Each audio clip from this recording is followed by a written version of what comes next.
যখন নামাজ শুরু হয়ে গেল, আল্লাহর হাবিবের জ্ঞান ফিরল। আল্লাহর হাবিব আয়েশাকে ডাক দিয়ে বললেন, ওরে আয়েশা, মসজিদে নববীর কি অবস্থা বলো।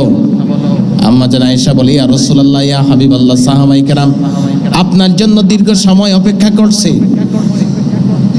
কিন্তু আপনি অনুপস্থিত। সাহাবায়ে কেরাম অপেক্ষা করে আমার বাবা আবু বকরের ইমামতিতে এখন সালাতুল ইশারের নামাজ আদায় করতেছে।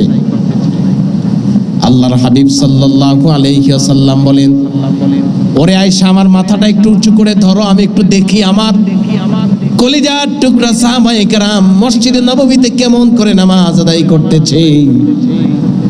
আম্মা জান আয়েশা বলেন, আমি আমার প্যারা নবী সাল্লাল্লাহু আলাইহি ওয়াসাল্লামের মাথা মোবারকটা একটু উঁচু করে ধরলাম। আল্লাহর হাবিব জানালা দিয়ে মসজিদে নববীর দিকে তাকালেন। সুবহানাল্লাহ। তাকিয়ে তিনি তার চক্ষু থেকে অজোরদারে অশ্রু ঝরাতে লাগলেন। আমি জিজ্ঞেস করলাম, ইয়া রাসূলুল্লাহ, ইয়া হাবিবাল্লাহ, আপনার অনুপস্থিতিতে আমার বাবা আবু বকর নামাজের ইমামতি করছে, এজন্য বুঝি আপনি কান্না করছেন? আল্লাহর হাবিব বলেন যে, না রে আয়েশা, এই নামাজকে প্রতিষ্ঠিত করার জন্য মক্কা নগরে কত কষ্ট করেছি, কত নির্যাতন নিপীড়ন সহ্য করেছি। আমার সাহাবায়ে কেরাম কত অত্যাচার, কাফের মুশরিকদের নির্যাতন সহ্য করে ঈমানের উপরে অটল বিচল থেকেছে। মক্কা ছেড়ে হিজরত করে মদিনায় চলে এসেছে। বদরের প্রান্তরে যুদ্ধে সাহাবায়ে কেরাম শহীদ হয়েছে। কত কষ্ট করে উহুদের ময়দানে আমি মুহাম্মদ সাল্লাল্লাহু আলাইহি ওয়াসাল্লাম দন্দন মোবারক শহীদ করে দিয়েছি। আজকে যখন দেখলাম আমি রাসূলুল্লাহ সাল্লাল্লাহু আলাইহি ওয়াসাল্লামের অনুপস্থিতিতে আমার সাহাবায়ে কেরাম আবু বকরকে ইমাম বানায়া মসজিদে নববীতে একা একা নামাজ আদায় করে নেই, জামাতকে নির্ধারণ করেছে, জামাতের সাথে নামাজ আদায় করতেছে। আমার মন বলছে আমার উম্মতটা কিয়ামত পর্যন্ত এমন করেই প্রতিটি মসজিদে জামাতের ব্যবস্থা করবে। আল্লাহ পাক আমাদের সকলকে সেই নবীর উম্মত হিসাবে দুনিয়াতে সমস্ত উম্মতের মধ্যে শ্রেষ্ঠত্ব দান করেছে। এই জন্য আরেকবার শুকরিয়া তান সকলে বলি আলহামদুলিল্লাহ।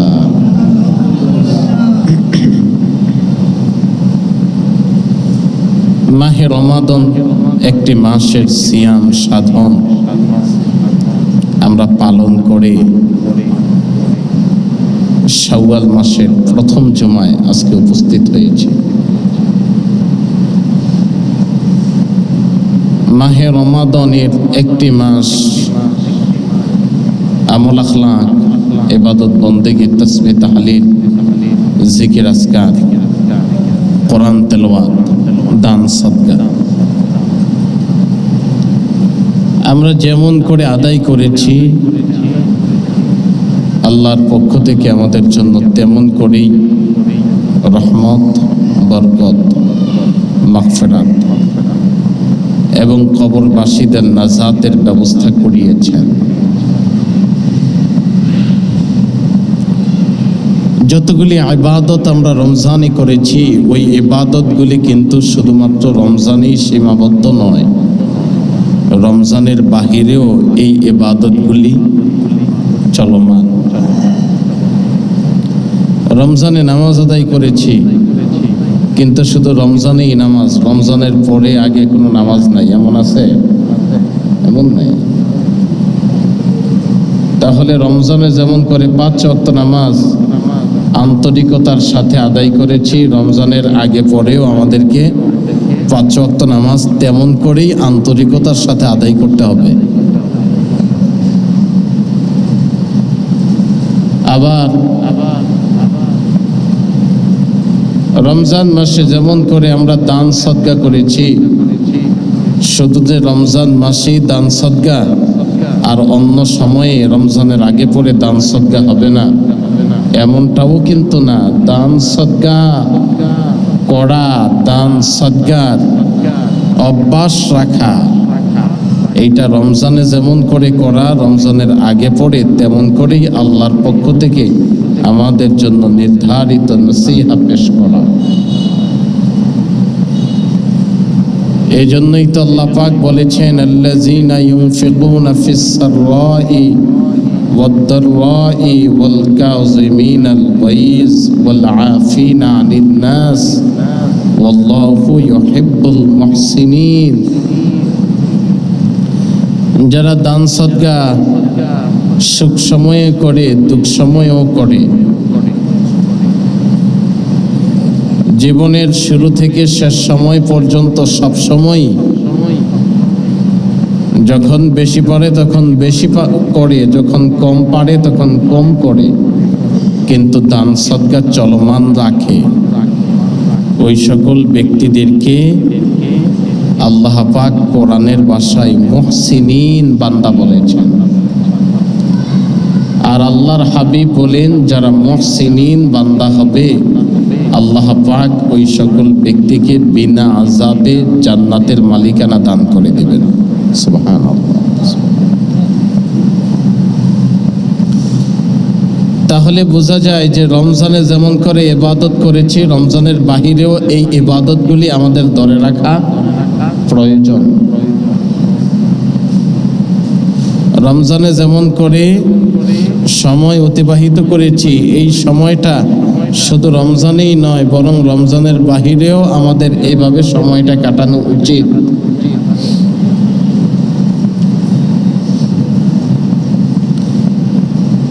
কিন্তু রমজান শেষ, মুসল্লির সংখ্যাও কমে যাচ্ছে আস্তে আস্তে,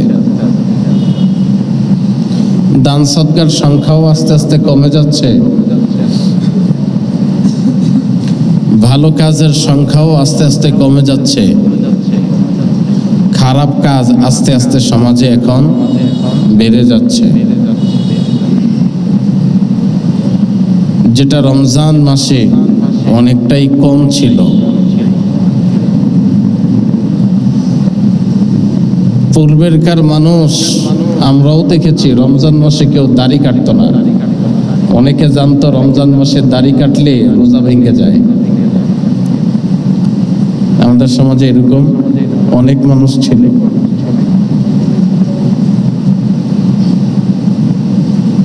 তো এইভাবে সতর্কতা অবলম্বন করত রমজান মাসের জন্য। কিন্তু এই শুধু রমজান মাসেই যে সতর্কতা অবলম্বন করবে, আল্লাহ তো আমাদের জন্য এমনটা নির্ধারণ করেন নাই। রমজানেও যেমন ইবাদতের সংখ্যা থাকবে, রমজানের বাহিরেও আমাদের নির্দিষ্ট কিছু এমন ইবাদতের সংখ্যা থাকবে। রমজান মাসে অধিক তারাবির নামাজ পড়ছি, রমজানের বাহিরে এটা বাদ। কিন্তু রমজানে অনেক মানুষ আছে যারা তাহাজ্জুদ নামাজ পড়ছে, কিন্তু রমজান ছাড়া একদিনও সালাতুত তাহাজ্জুদ আদায় করে না।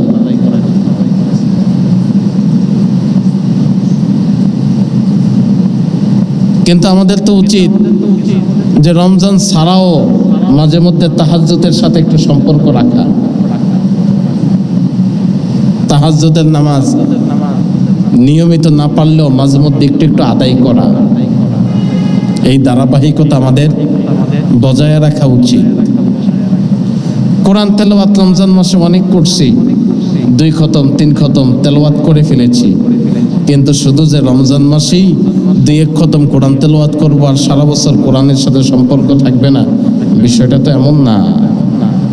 রমজানের বাহিরেও কোরআন তেলাওয়াত আমাদেরকে করতে হবে, কোরআনের সাথে একটু সম্পর্ক রাখতে হবে।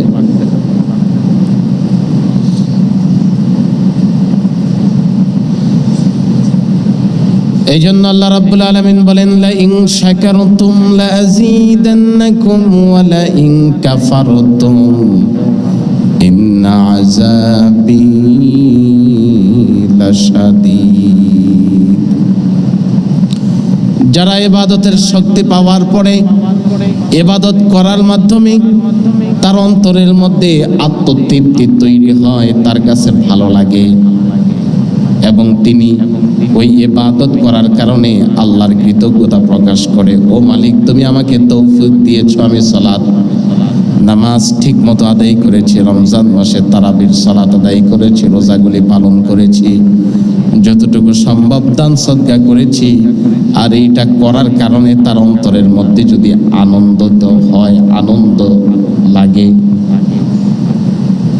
আর সে যদি এমন করে আল্লাহর কৃতজ্ঞতা প্রকাশ করে, তাহলে আল্লাহ রাব্বুল আলামিন বলেন রমজানের বাহিরেও ওই বান্দাকে ইবাদতে মনোযোগী দেওয়া, ইবাদত করার তৌফিক দেওয়া আমি আল্লাহর জন্য নির্ধারিত হয়ে যায়। এই জন্য রমজান মাসে যারা ইবাদত করেছে, ইবাদতে তৃপ্ত হইছে, ভালো লাগছে, ইবাদতের স্বাদ পাইছে, এবং বাকি সময়ে আবার এভাবে চলাফেরা করার জন্য আল্লাহর অনুগ্রহ তালাশ করছে, আল্লাহ এই শুকরিয়া আদায় করার কারণে তাকে পরবর্তী সময়গুলিতেও নামাজ, রোজা, ইবাদত বন্দেগী করার মতো তৌফিক দান করবেন।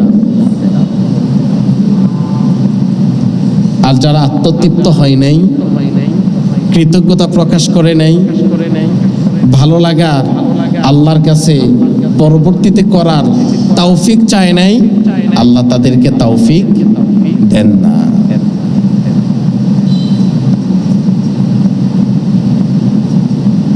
এই জন্য মাহে রমাদানে অনেক মুসল্লি ছিল, কিন্তু মাহে রমাদানের পরে মুসল্লি কমে যায়। মাহে রমাদানে দানবীর ছিল, কিন্তু মাহে রমাদানের পরে দানবীর আস্তে আস্তে কমে যায়। মাহে রমাদানে ভালো কাজের সংখ্যা অনেক বেশি ছিল, কিন্তু মাহে রমাদানের পরে ভালো কাজের সংখ্যা কমে যায়।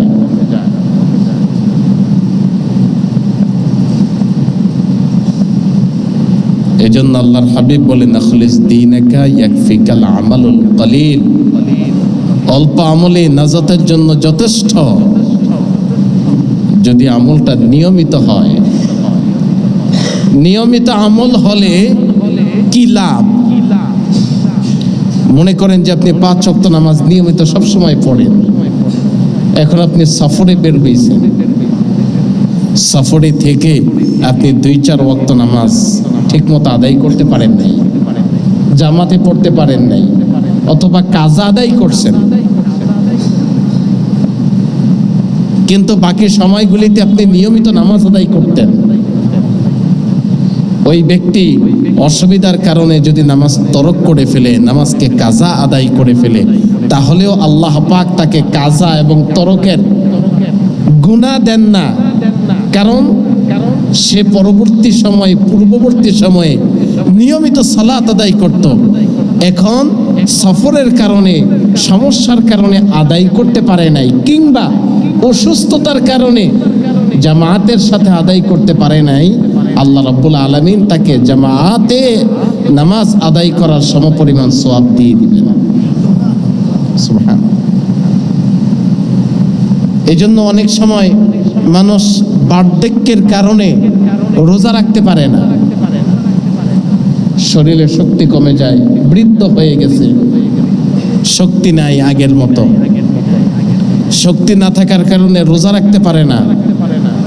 আবার আগে যেমন করে 5 ওয়াক্ত নামাজ মসজিদে গিয়ে আদায় করত, অসুস্থতার কারণে এখন হাঁটতে পারে না, জামাতের সাথে নামাজ আদায় করতেও পারে না। কিন্তু পূর্ববর্তী সময়ে ওই ব্যক্তি নিয়মিত জামাতের সাথে শামিল হওয়ার কারণে আল্লাহ রাব্বুল আলামিন অসুস্থ অবস্থায় জামাতে শামিল না হতে পারার কারণেও প্রতিটি নামাজে আল্লাহ রাব্বুল আলামিন জামাতের সমপরিমাণ সওয়াব আল্লাহ তার আমলনামায় দিয়ে দেয়।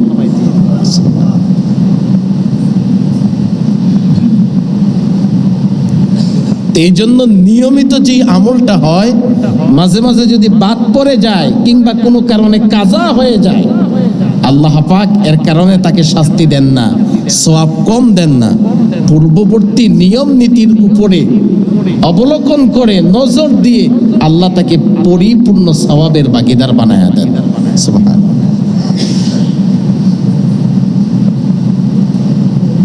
এই জন্য বার্ধক্যের কারণে, অসুস্থতার কারণে কেউ যদি রোজা রাখতে নাও পারে, রোজা না রাখাও সে রোজাদারের সমপরিমাণ সওয়াব পেয়ে যায়। সুবহানাল্লাহ। বার্ধক্যজনিত কারণে যদি সে নামাজ নাও পড়তে পারে, কিন্তু পূর্ববর্তী সময়গুলিতে নামাজি হয়ে সময় অতিবাহিত করার কারণে আল্লাহ রাব্বুল আলামিন নামাজ না পড়েও তার আমলনামায় নামাজের সমপরিমাণ সওয়াব দিয়ে দেন। আমাদের সমাজে এরকম অনেকেই হয় যে অসুস্থতার কারণে মসজিদে আসতে পারে না, নামাজ আদায় করতে পারে না, বা সেন্স নষ্ট হয়ে গেছে, কেমন করে নামাজ আদায় করবে এখন আর তার ওই ধ্যান ধারণা নেই। কিন্তু তার পূর্ববর্তী সময়গুলি নামাজের সাথে তার সম্পর্ক ছিল খুব ভালো, রোজার সাথে সম্পর্ক ছিল খুব ভালো। আবার অনেকে সম্পদ ছিল, দান সদকা করতো নিয়মিত, কিন্তু আস্তে আস্তে বার্ধক্যের কারণে শক্তি যেমন করে কমে গেছে, তার অর্থ উপার্জনও তেমন করে কমে গেছে।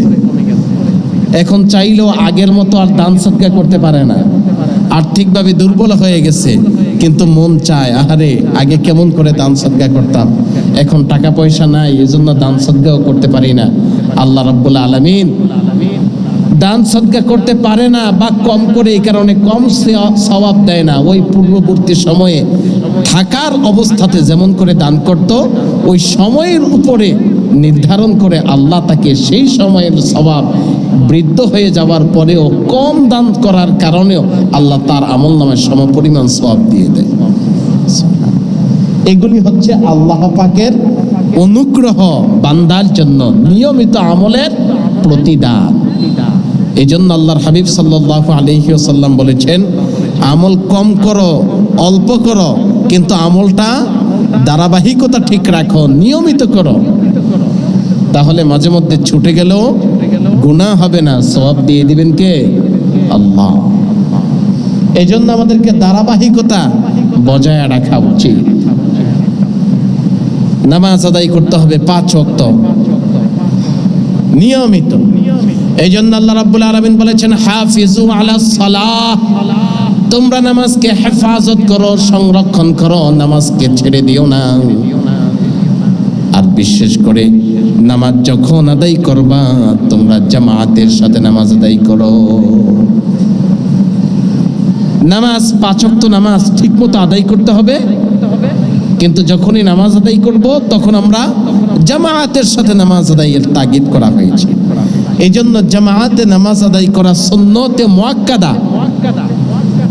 অবশ্যই একজন মুসলমান জামাতে সে নামাজ আদায় করবে। আল্লাহর হাবিব বলছেন যে এমন কোনো কি জায়গা আছে যেই জায়গাতে মাত্র 3 জন মুসলমান বসবাস করে? যদি এমন কোনো জায়গাও থাকে যেখানে শুধুমাত্র 3 জন মুসলমান বসবাস করে, তাহলে সেখানেও যেন 3 জন একা একা নামাজ আদায় না করে, জামাতের সাথে নামাজ আদায় করে। এটা হলো জামাতের গুরুত্ব। এই জন্য আমাদেরকে নামাজকে সংরক্ষণ করতে হবে, হেফাজত করতে হবে। আবার সেই নামাজটা আমরা যখন আদায় করব, এটা জামাতের সাথে আদায় করব। আল্লাহর হাবিবের কাছে একজন ব্যক্তি আসছে, বলছে, ইয়া রাসূলুল্লাহ, আমাদের প্রতিবেশী অমুক তাহাজ্জুদের নামাজ আদায় করে, অনেক রোজা পালন করে, নফল রোজা রাখে, দান সদকাও করে, তাসবিহ তাহলিল করে, কিন্তু নামাজ আদায় করে, কিন্তু আজান হওয়ার পরেও জামাতের সাথে নামাজ আদায় করে না, একা একা নামাজ আদায় করে। আল্লাহর হাবিব সাল্লাল্লাহু আলাইহি ওয়াসাল্লাম বলেছেন, ওই ব্যক্তির জন্য আল্লাহর জাহান্নাম নির্ধারিত। বলে যে কেন? কই যে আজান শোনার পরে একা একা নামাজ পড়ে কিন্তু জামাতের সাথে নামাজ আদায় করে না। আমার মন চায় যে আমি আমার যুবক সাহাবীদেরকে বলি, এই তোমরা তাড়াতাড়ি লাকড়ি জমা করো, আর যারা এই কাজ করে তাদের ঘরগুলিকে আমি আগুন লাগাইয়া জ্বালাইয়া দিই। তাইলে আল্লাহর হাবিব জামাতকে কেমন করে গুরুত্ব দিয়েছেন। কিন্তু আমরা অনেকেই হেলায় হেলায় ইচ্ছা করে একটু চেষ্টা করলেই জামাতের সাথে নামাজ আদায় করতে পারি, কিন্তু ওই চেষ্টাটা কাজে লাগাইয়া জামাতে অংশগ্রহণ করি না, একা একা নামাজ পড়ে ফেলি না। বিষয়টা যেন এমন না হয়। জামাতের গুরুত্ব অনেক বেশি। কোন ব্যক্তি যদি জামাতে নামাজ আদায় করে, একা একা নামাজের চাইতে 27 গুণ বেশি সওয়াব আল্লাহ তার আমল নামায় নির্ধারিত করে দেয়। আর কোন ব্যক্তি যদি 40 দিন তাকবীরে উলার সাথে নামাজ আদায় করে, 40 দিন তাকবীরে উলার সাথে নামাজ আদায় করে, তার মানে একামতের সঙ্গে সঙ্গে যখন ইমাম প্রথম তাকবীর বাদে আল্লাহু আকবার, ওই তাকবীরের সাথে যে ব্যক্তি 40 দিন নিয়মিত নামাজ আদায় করে, আল্লাহর হাবিব বলেন ওই ব্যক্তির নামটা মুনাফিকের তালিকা থেকে আল্লাহ কাইটা তাকে আল্লাহর খাঁটি প্রিয় বান্দাদের নামের তালিকায় উঠায়া দেয়।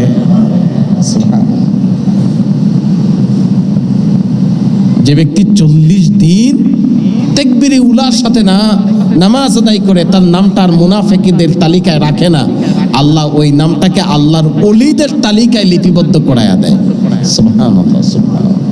একজন মানুষ ওলি হওয়ার জন্য এই একটা ফজিলতপূর্ণ আমল, অত্যন্ত গুরুত্বপূর্ণ, জামায়াতের সাথে তাকবীরে উলার সাথে নামাজ আদায় করা। এই জন্য জামাতকে খুব বেশি গুরুত্ব দেওয়া।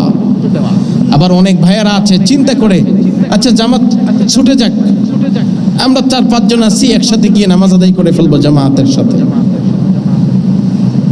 এই চিন্তা করেও অনেকে বড় জামাতের সাথে অংশ নেয় না, বা একটু হেলায় হেলায় আসে না। এমন মন মানসিকতা নিয়ে দ্বিতীয় জামাতে অংশগ্রহণ করা যাবে না। প্রথম জামাত মসজিদ ভিত্তিক যেটা নির্ধারিত, এই নামাজের, এই জামাতের গুরুত্ব অনেক বেশি।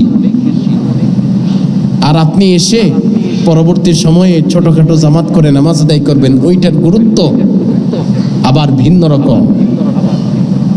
যদি এমনটা হয় তাহলে প্রথম জামাতের গুরুত্ব কমে যায়, আর দ্বিতীয় জামাত যদি প্রথম জামাতের গুরুত্ব কমিয়ে দেয় তাহলে দ্বিতীয় জামাতে নামাজ আদায় করা যাবে না।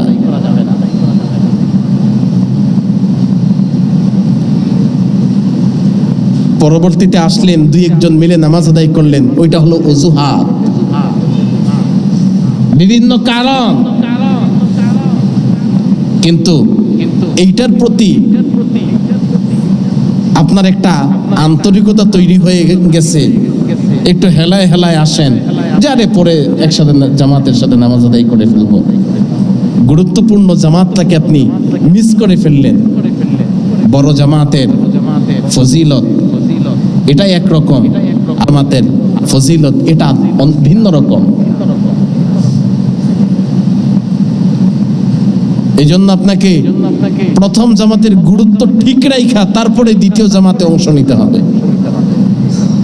আমাদের সমাজে অনেক ভাইয়েরাই এই কাজগুলি করে, কিন্তু না, সাবধান, চেষ্টা করবেন এক জামাতে নামাজ আদায় করার জন্য। এই জন্যই তো মসজিদে জামাতের ব্যবস্থা, সময় নির্ধারিত, এই জন্য যাতে করে আপনার জামাত তরক না হয়, আপনি যেন সওয়াব থেকে বঞ্চিত না হন। এই জন্যই জামাতের সময় নির্ধারিত করে দেয়া, নতুবা জামাতের সময় নির্ধারিত করে দেওয়ার কোনো প্রয়োজন ছিল না। পূর্বেরকার সময়ে আজানের সময় নির্ধারিত থাকতো, জামাতের সময় কোনো নির্ধারিত থাকতো না। এখনো হারামাইনে শরীফাইনে এই নিয়ম আছে, আপনি ওখানে গেলে দেখবেন যে আজানের সময় নির্ধারিত আছে, কিন্তু জামাত কখন হবে এটার কোনো সময় নির্ধারিত নাই, কোথাও লেখাও থাকে না। শুধু আজানের সময়টা নির্ধারিত করে দেওয়া থাকে যে এতটায় আজান হবে, এতটায় আজান হবে।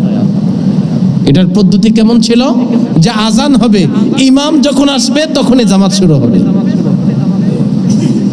ইমাম 5 মিনিট পরে আসছে, 5 মিনিট পরে জামাত শুরু, 10 মিনিট পরে আসছে, 10 মিনিট পরে জামাত শুরু। কিন্তু এখন আমাদের মাঝে এই অবহেলা আস্তে আস্তে তৈরি হয়ে যাওয়ার কারণে আমাদের জামাতের সময়গুলি নির্ধারিত করে দেওয়া, যাতে করে জামাত থেকে আমরা বঞ্চিত না হই। কারণ এখন আমাদের ঈমান দুর্বল হয়ে গেছে, ইয়াকিন নষ্ট হয়ে গেছে, নামাজের প্রতি আন্তরিকতা কমে গেছে, দুনিয়ার মোহাব্বত আমাদের বেড়ে গেছে। এখন আর আমরা আজানের আগে কেউ আসি না, আজানের পরেই তো ডাইকে আমাদেরকে আনা যায় না, আবার আজানের আগে আসবো কেমন করে? এই কারণে পূর্বেরকার সময়ে আজানের সময় নির্ধারিত থাকতো, মুসল্লিরা আজানের আগেই মসজিদে এসে উপস্থিত থাকতো, যে কখন আজান হবে, আজানের পরে নামাজ হয়ে যাবে। আর ইমাম আসতো, ইকামত শুরু হয়ে যেত। ইকামত শেষ, ইমাম ঘোষণা করতে, এই কাতার সোজা করো, ফাঁকা জায়গা পূরণ করো, সুন্দর করে দাঁড়াও, নামাজ শুরু হচ্ছে। নামাজ শুরু হয়ে গেছে। এটাই ছিল প্রকৃত সুন্নাহ, নিয়ম। এই জন্য প্রিয় ভাইয়েরা, আল্লাহর হাবিব আমাদের জন্য সুন্নতে মুআক্কাদা করে দিয়েছেন জামাতে নামাজ আদায় করা। জামাতে নামাজ আদায় করলে 27 গুণ বেশি সওয়াব আমাদের আমলনামায় নির্ধারিত করে দেওয়া হয়। আর যারা জামাতকে অবজ্ঞা করে, জামাতকে ছেড়ে একা একা নামাজ আদায় করে, আল্লাহর হাবিব তাদের জন্য বলেছেন, আমার মন চায় তাদের ঘরগুলাকে আমি জ্বালায়া পুড়ায়া ছাই বানায়া দেই।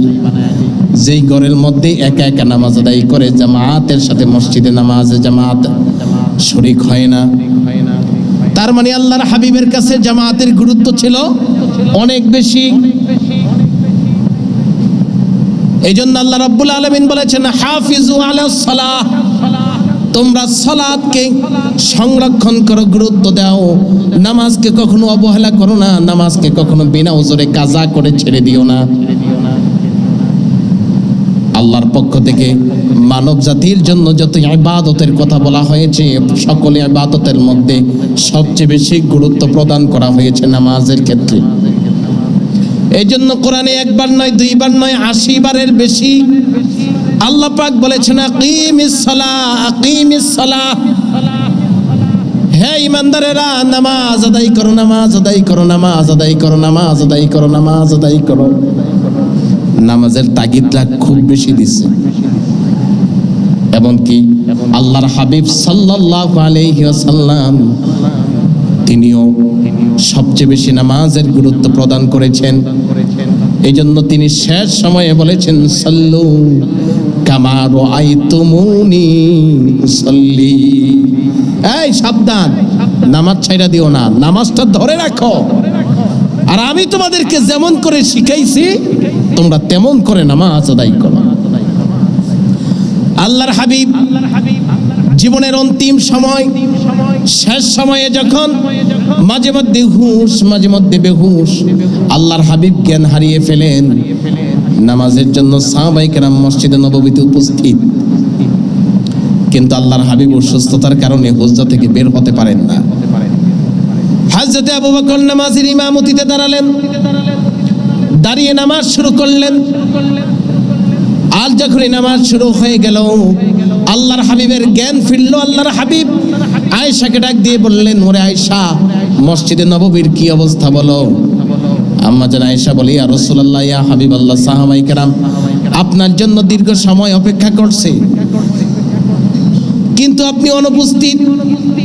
সাহাবায়ে কেরাম অপেক্ষা করে আমার বাবা আবু বকরের ইমামতিতে এখন সালাতুল ইশারের নামাজ আদায় করতেছে। আল্লাহর হাবিব সাল্লাল্লাহু আলাইহি ওয়াসাল্লাম বলেন, ওরে আয়েশা, আমার মাথাটা একটু উঁচু করে ধরো, আমি একটু দেখি আমার কলিজার টুকরা সাহাবায়ে কেরাম মসজিদে নববীতে কেমন করে নামাজ আদায় করতেছে। আম্মা জান আয়েশা বলেন, আমি আমার প্যারা নবী সাল্লাল্লাহু আলাইহি ওয়াসাল্লামের মাথা মোবারকটা একটু উঁচু করে ধরলাম। আল্লাহর হাবিব জানালা দিয়ে মসজিদের নববীর দিকে তাকালেন। সুবহানাল্লাহ। তাকিয়ে তিনি তার চক্ষু থেকে অজোরদারে অশ্রু ঝরাতে লাগলেন। আমি জিজ্ঞেস করলাম, ইয়া রাসূলুল্লাহ, ইয়া হাবিবাল্লাহ, আপনার অনুপস্থিতিতে আমার বাবা আবু বকর নামাজের ইমামতি করছে, এজন্য বুঝি আপনি কান্না করছেন? আল্লাহর হাবিব বলেন যে, না রে আয়েশা, এই নামাজকে প্রতিষ্ঠিত করার জন্য মক্কা নগরে কত কষ্ট করেছি, কত নির্যাতন নিপীড়ন সহ্য করেছি। আমার সাহাবায়ে কেরাম কত অত্যাচার, কাফের মুশরিকদের নির্যাতন সহ্য করে ঈমানের উপরে অটল বিচল থেকেছে। মক্কা ছেড়ে হিজরত করে মদিনায় চলে এসেছে। বদরের প্রান্তরে যুদ্ধে সাহাবায়ে কেরাম শহীদ হয়েছে। কত কষ্ট করে উহুদের ময়দানে আমি মুহাম্মদ সাল্লাল্লাহু আলাইহি ওয়াসাল্লাম দন্দন মোবারক শহীদ করে দিয়েছি। আজকে যখন দেখলাম আমি রাসূলুল্লাহ সাল্লাল্লাহু আলাইহি ওয়াসাল্লামের অনুপস্থিতিতে আমার সাহাবায়ে কেরাম আবু বকরকে ইমাম বানায়া মসজিদে নববীতে একা একা নামাজ আদায় করে নেই, জামাতকে নির্ধারণ করেছে, জামাতের সাথে নামাজ আদায় করতেছে। আমার মন বলছে আমার উম্মতটা কিয়ামত পর্যন্ত এমন করেই প্রতিটি মসজিদে জামাতের ব্যবস্থা করবে। এই যে জামাতের দৃশ্য, এই দৃশ্য আমার হৃদয়ে এতটাই আনন্দ দিয়েছে যে আনন্দ অধিক হওয়ার কারণে মুখে আর হাসি আসে নাই, চক্ষু থেকে অজরদারে অশ্রু ঝরতে শুরু করে দিয়েছে। এতদিন কান্না করেছি নির্যাতন, নিপীড়ন, সাহাবায়ে কেরামের দুঃখ কষ্টে, কিন্তু আজকের কান্না আর দুঃখ কষ্টের না, আজকের কান্নাটা হলো হাসির, আনন্দের। আমার সাহাবায়ে কেরাম নিশ্চয়ই কিয়ামত পর্যন্ত এভাবেই জামাতকে প্রতিষ্ঠিত করবে তাম পৃথিবীর জমিনের মধ্যে। আল্লাহর হাবিব কেমন করে জামাতকে গুরুত্ব দিতেন। এই জন্য আমাদেরকেও জামাতকে খুব বেশি গুরুত্ব দিতে হবে। 5 ওয়াক্ত নামাজ আমরা আদায় করব এবং জামাতের সাথে আদায় করার চেষ্টা করব ইনশাআল্লাহ। মাহে রমাদানে একটি মাস আমরা রোজা পালন করেছি, একটি মাস। আল্লাহর হাবিব সাল্লাল্লাহু আলাইহি ওয়াসাল্লাম বলেছেন, যারা মাহে রমাদানে একটি মাস সিয়াম পালন করেছে, অতঃপর সিত্তা শাওয়াল, শাওয়াল মাসে আবার অতিরিক্ত 6টি রোজা পালন করেছে, কাসিয়ামিদ দাহার, কেমন যেন তারা 1 বছর সিয়ামের মাধ্যমে পুরো বছরটাকে পূর্ণ করে ফেলেছে। অর্থাৎ কেউ যদি মাহে রমাদানের 1 মাস রোজা রাখে, আবার শাওয়ালের 6টা রোজা রাখে, আল্লাহ পাক ওই ব্যক্তির আমল নামায় 1 বছর রোজা রাখার সমপরিমাণ সওয়াব দিয়ে দিবেন। রমজানের 1 মাস, শাওয়ালের কয়টা রোজা?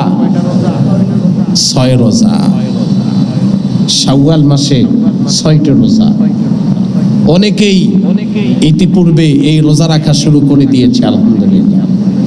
কারো 3টা, 4টা, 2টা এরকম হয়ে গেছে।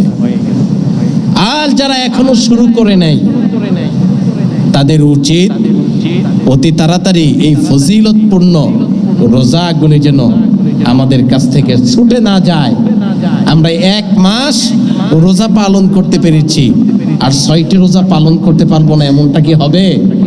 আমাদের চেষ্টা থাকবে ওই 6টি রোজা অবশ্যই আমরা আদায় করব, তাহলে পুরা বছর রোজা রাখার সমপরিমাণ সওয়াব আল্লাহ আমাদের আমল নামায় নির্ধারণ করে দিবেন।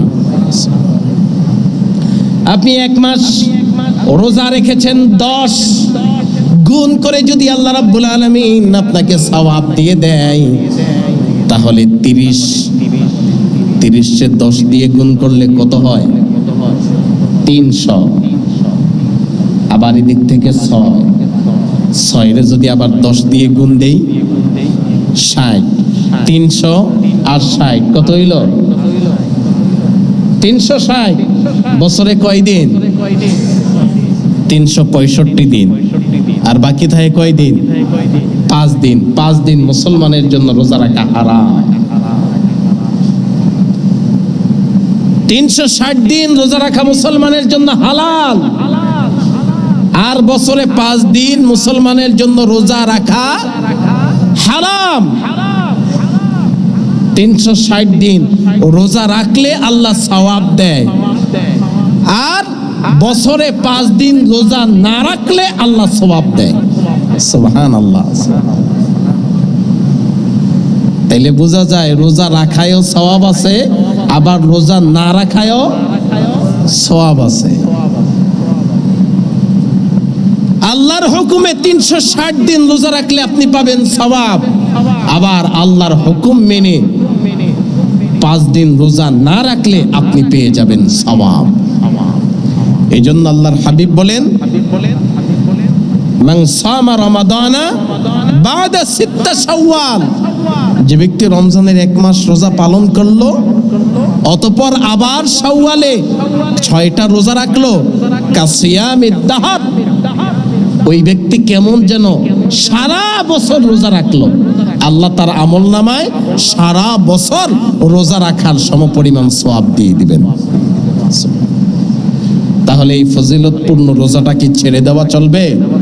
ছেড়ে দেওয়া চলবে না। আমরা চেষ্টা করব ইনশাআল্লাহ এই শাওয়াল মাসে যেন আমরা অতিরিক্ত 6টি রোজা রাখতে পারি। আল্লাহ আমাদের সকলকে তৌফিক দান করুক, বলুন আমিন। এরপরে আবার প্রত্যেক মাসে মাসে 3টা করে রোজা, আইয়ামে 20, 13, 14, 15, 13, 14, 15, প্রত্যেক চাঁদের 13, 14, 15। এটা ছিল আল্লাহর হাবিব সাল্লাল্লাহু আলাইহি সাল্লামের নিয়মিত রোজা রাখার আমল। তিনি এভাবে রোজা রাখতেন প্রত্যেক মাসে, অর্থাৎ মাহে রমজানের ধারাবাহিকতা ঠিক রাখতেন। রমজান মাস পুরোটাতে রোজা রাখতেন, আর বাকি মাসগুলিতে প্রত্যেক মাসে 3 দিন রোজা রাখতেন আইয়ামে 20 হিসাবে। আবার প্রত্যেক সপ্তাহে 2 দিন রোজা রাখতেন, সোমবার বৃহস্পতিবার, সোমবার বৃহস্পতিবার।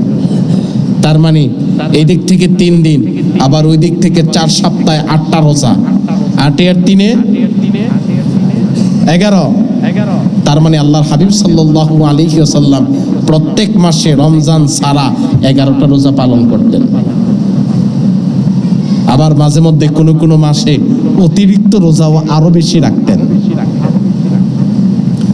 এই জন্য আমরা মাহে রমাদানে যেমন করে রোজা পালন করেছি, মাহে রমাদান ছাড়া আমাদের জন্য যে নফল রোজাগুলি আছে, আমাদের চেষ্টা থাকবে আমরা যেন সেই নফল রোজাগুলিও পালন করতে পারি। আল্লাহ পাক আমাদের সকলকে নফল রোজাগুলি সঠিকভাবে পালন করার তৌফিক দান করুন। মসজিদের বাটি যাচ্ছে, আপনারা সকলে মসজিদের জন্য দান সদকা করুন। এই জন্য প্রিয় ভাইরা, মাহে রমাদানে আমরা যেমন করে ইবাদত বন্দেগীতে সময় অতিবাহিত করেছি, মাহে রমাদানে অনেক বেশি করেছি, কিন্তু মাহে রমাদান ছাড়াও যে আমলগুলি কন্টিনিউ করা দরকার, সেই আমলগুলি যেন আমরা কখনোই ছেড়ে না দেই। আবার যে আমলগুলি নফল হিসাবে মাহে রমাদানে বেশি করেছি, কিন্তু অন্য মাসগুলিতে যেন একেবারেই ছেড়ে না দেই, কম করে হলেও যেন আমরা তার ধারাবাহিকতা রেখে দিতে পারি। দান সদকা বেশি সওয়াবের আশায় মাহে রমাদানে বেশি করেছি, কিন্তু অন্য মাসগুলিতে কম করব, কিন্তু একেবারেই ছেড়ে দিব না। মাহে রমাদানে যেমন করে সালাতুত তাহাজ্জুদ নিয়মিত অনেক ক্ষেত্রে আদায় করেছি, অন্যান্য মাসগুলিতে নিয়মিত আদায় না করলেও মাঝে মধ্যে আমরা সালাতুত তাহাজ্জুদ নামাজ আদায় করব। সালাতুত তাহাজ্জুদ নামাজের মাধ্যমে আমাদের জন্য আল্লাহর পক্ষ থেকে কল্যাণ বরাদ্দ হবে। এখন আমাদের চারদিক থেকে গজবের সংখ্যা খুব বেশি হয়ে যাচ্ছে, বেড়ে যাচ্ছে। আল্লাহর হাবিব বলেন যে গজব এগুলি হলো আল্লাহর ক্রোধ, আর আল্লাহর ক্রোধ তৈরি হয় গুনাহের কারণে। গুনাহের কারণে আল্লাহর ক্রোধ তৈরি হয়, আর ওই আল্লাহর ক্রোধকে যদি কেউ নিভাতে চায় তাহলে তার 2টা আমল করতে হয়। একটা হলো তওবা করা, আর একটা হলো দান সদকা করা। এই 2টা আমলে আল্লাহর ক্রোধকে নিভায়া দেয়, ঠান্ডা বানায়া দেয়, তার রাগকে দমন করায়া দেয়। এখন আমাদের সমাজে খুব আযাব গজব বেশি চলছে, আর আযাব গজবের মধ্যে সবচেয়ে বেশি আযাব গজব চলছে এখন রাস্তাঘাটে, রোড অ্যাক্সিডেন্ট। এই যে কয়েকদিন আগে ফেরিঘাটে 40-50 জন যাত্রী নিয়ে একটি বাস সরাসরি ফেরি থেকে পানিতে ডুবে গেছে। সন্তান বেঁচে আছে, মা বাবা বেঁচে নেই। মা বেঁচে আছে, বাবাও নাই, সন্তানও নাই। কি নির্মম! গতকাল দেখলাম আমাদের কুমিল্লাতে এক প্রাইভেট কার অ্যাক্সিডেন্ট হয়েছে। ওই প্রাইভেট কারে বোন ছিল, ভাই ছিল, মা ছিল, বাবা ছিল, একটা ছেলে, ড্রাইভার সহ সব শেষ, শুধু একজন ছেলেই জীবিত আছে। এগুলি অত্যন্ত নির্মম। এই শোক মানুষকে পাথর বানায় দেয়। আর অধিকাংশ দুর্ঘটনা ঘটে আমাদের সমাজে অনিয়ম এবং অদক্ষ ড্রাইভারদের পরিচালনার কারণ। প্রশিক্ষিত ড্রাইভার আমাদের সমাজে খুব কম, অপ্রশিক্ষিত ড্রাইভারের সংখ্যা খুব বেশি। আর যারা রোডে গাড়ি অ্যাক্সিডেন্ট করে দেখা যায় যে এত বড় বড় দুর্ঘটনা ঘটায়া দেয়, এদের না কোনো জরিমানা হয়, না কোনো জেল হাজত হয়, এইভাবেই চলছে। এগুলি একটা শৃঙ্খলায় আনা দরকার, নিয়ম নীতিতে আনা দরকার।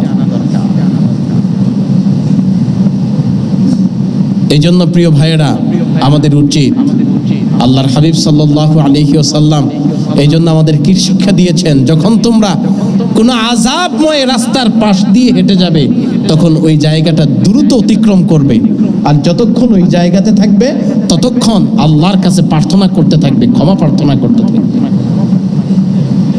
এই জন্য রাস্তাঘাট এখন এগুলি আযাব গজবের জায়গা হয়ে গেছে। এই জন্য রাস্তাঘাটে বসে এখন আমাদের কাজ হলো বেশি বেশি ইস্তেগফার পাঠ করা, আল্লাহর কাছে ক্ষমা প্রার্থনা করা, বেশি বেশি ইস্তেগফার পাঠ করা। অনেক সময় দেখবেন যে গাড়ি চলছে, গাড়ির মধ্যে সিনেমা চালায়া রাখছে, গান বাদ্য চালায়া রাখছে, মানুষগুলি শুনতেছে। আযাব গজব তো ডাইরেক্ট আসমান থেকে বাসের ভিতরে ঢুকতেছে। কিন্তু এই জায়গাতে আমাদের করণীয় কি? দোয়া, তাসবিহ, তাহলিল, ইস্তেগফার করা, আল্লাহ আমাদেরকে নিরাপদে পৌঁছাও।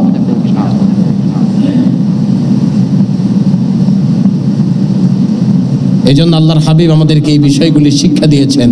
ঘর থেকে যখন কেউ বের হবে তখন দোয়া পড়ে বের হবে, বিসমিল্লাহি তাওয়াক্কালতু আলাল্লাহ ওয়ালা হাওলা ওয়ালা কুওয়াতা ইল্লা বিল্লাহ। আয়াতুল কুরসি পাঠ করবে, আল্লাহু লা ইলাহা ইল্লা হুয়াল হাইয়ুল কাইয়্যুম লা তাআখুযুহু সিনাতুন ওয়ালা নাওম।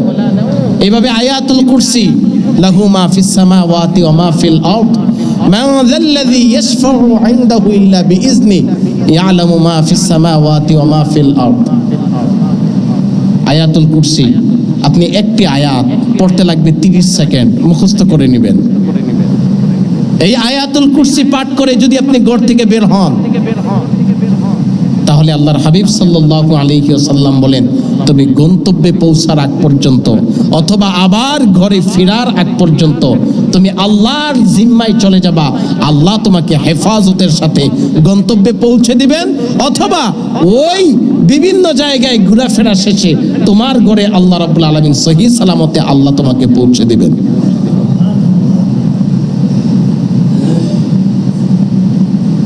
এই আমলগুলি করার চেষ্টা করবেন, দেখবেন আল্লাহর পক্ষ থেকে দয়া আসবে, করুণা আসবে, রহমত আসবে, গজব আযাব থেকে বেঁচে থাকতে পারবেন।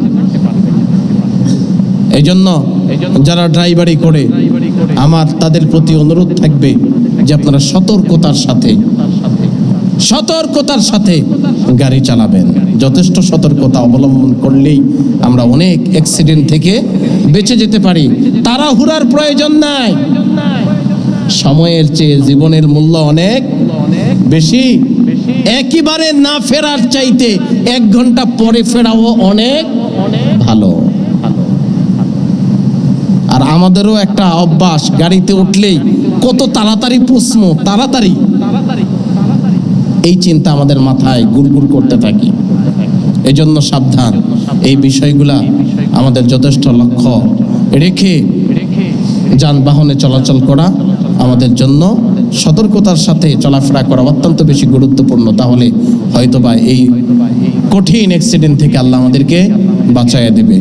আল্লাহ পাক যারা এই সমস্ত দুর্ঘটনার শিকার হয়, আল্লাহ পাক তাদেরকে শাহাদাতের মর্যাদা দান করুক। যারা অসুস্থ, আল্লাহ তাদেরকে শেফায়ে আজেলা নসিব করুক এবং আমাদেরকে এই সমস্ত দুর্ঘটনা থেকে হেফাজতে রাখুক। প্রিয় ভাইয়েরা, এই জন্য মাহে রমাদানে আমরা যেমন করে ইবাদত বন্দেগী তাসবিহ তাহলিল জিকির আজকার কোরআন তেলাওয়াতের সময় অতিবাহিত করেছি, আমাদের প্রচেষ্টা থাকবে ইনশাআল্লাহ মাহে রমাদানের পরেও ধারাবাহিকভাবে আমরা 5 ওয়াক্ত নামাজ জামাআতের সাথে আদায় করব, দান সদকা তাসবিহ তাহলিল করব, মাঝে মধ্যে একটু কোরআন তেলাওয়াতের সাথে সময় অতিবাহিত করব, কোরআনের সাথে একটু সময়টা কাটাবো, মহব্বত আন্তরিকতা তৈরি করব। তাহলে হয়তোবা রমজান মাসে যেমন করে আল্লাহর পক্ষ থেকে আমাদের জন্য কল্যাণ, রহমত, বরকত বরাদ্দ ছিল সারা বছর, তেমন করেই আল্লাহর পক্ষ থেকে আমাদের জন্য কল্যাণ, রহমত, বরকত বরাদ্দ থাকবে।